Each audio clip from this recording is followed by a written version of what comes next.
mga kasisin.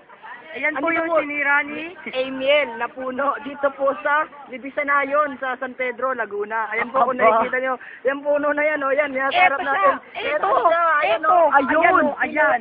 Pinutol, kung sa makikita nyo. Ay, kung sa bagay, ayan siya nung una. Putol na putol po ang punong yan, mga kababayan. Binuhat niya po nung Binuhat una. niya po, ayan, ito po ang litrato, ayan po, nasa ebidensya po, nasa camera ko, ayan po. Binubuhat niya po ang puno, ayan po. Grabe mga kasigsin, ayan o, hindi ka panipaniwala. Grabe, ang sabi niya, ang lakas ko. Pero nung naputol niya, pretulong.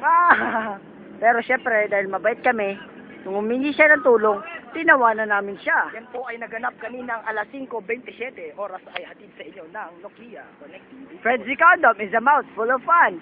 Ayan po, meron po tayong pictorial session. Hello? Hello? Ayan po. Ayan po.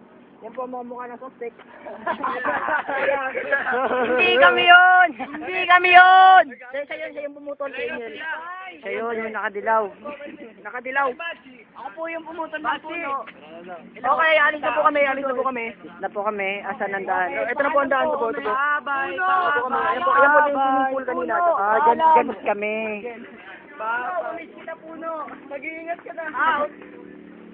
Okay, hanggang Guys, kita. sa muli. Paalam.